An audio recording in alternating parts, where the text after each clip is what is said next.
Você não deixou de ser ouvida. Você deixou de existir como alguém além de mãe. Você tenta falar algo seu, cansaço, dúvida, incômodo, e a conversa volta. Volta para o filho, para a rotina, para o que precisa ser feito. E sem perceber, você para de insistir, porque parece que não tem espaço. E aí começa uma sensação difícil de nomear, como se você estivesse ali, mas não fosse mais vista. E isso não é só sobre falta de escuta, é um processo de apagamento subjetivo na maternidade. Você não deixou de falar, mas deixou de ser reconhecida como alguém que existe para além da função. E quando isso se repete, você mesmo começa a se reduzir a esse lugar. Você passa a se representar assim, a se organizar assim, a existir assim, como se tudo em você fosse atravessado por ser mãe. E aqui está o ponto mais difícil. Você começa a reforçar exatamente o lugar que te apaga. Você se antecipa, resolve antes de pedirem, ocupa todos os espaços e chama isso de amor. Mas não é só isso. Isso também é controle. E principalmente é uma forma de garantir que você continue sendo necessária, porque no fundo existe um medo. Se eu não for essa mãe que dá conta de tudo, quem eu sou aqui dentro?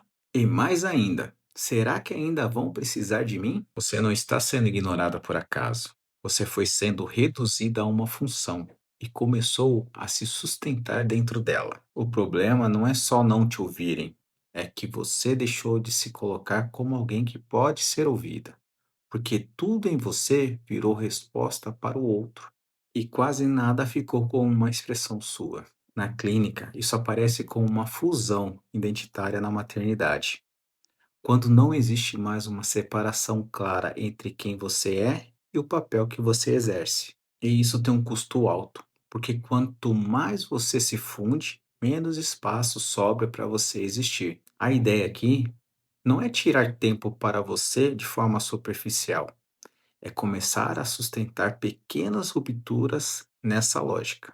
Momentos em que você não responde imediatamente, momentos em que você não se antecipa, momentos em que você se posicione, mesmo que desorganize o ambiente. E isso vai gerar desconforto nos outros e em você, porque você também se acostumou a existir só nesse lugar. Existe um luto aqui, mas ele não é reconhecido. O luto da mulher que você era antes de ser mãe, daquela que tinha tempo próprio, pensamento próprio e silêncio interno. E não, isso não é sobre querer voltar. É sobre perceber que uma parte sua ficou para trás e ninguém te ensinou a integrar isso.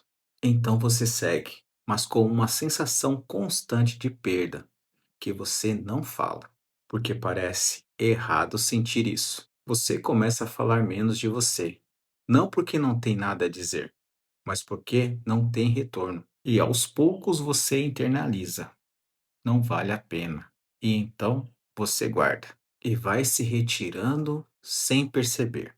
Em alguns momentos vem a raiva de não ter espaço, de ser interrompida, de ser lembrada só quando precisam. Mas esta raiva não fica, ela é cortada rápido, porque não combina com a imagem de mãe que você sustenta. Então você engole e volta para o lugar de sempre. O perigo não é imediato, é progressivo. Você se adapta tão bem que quando percebe, não sabe mais quem é fora disso. E quando o filho cresce, quando precisa menos, não sobra alívio, sobra vazio, porque não tem mais só função, mas também não tem mais você. A mudança não começa quando te escutam, começa quando você para de se tratar como função, quando você volta a se considerar alguém que existe, mesmo que isso não seja imediatamente reconhecido. E isso exige sustentar desconforto, porque no começo ninguém acompanha. Se você se reconheceu nisso, isso não é só sobre maternidade, é sobre desaparecimento. Silencioso, progressivo e validado. E isso não se resolve com mais esforço, nem sendo uma mãe melhor. Se resolve quando você começa a sair desse lugar, mesmo que aos poucos. Porque enquanto você existir só como função, essa sensação de não ser ouvida não muda. Se isso faz sentido para você, o próximo passo está na descrição. Até breve.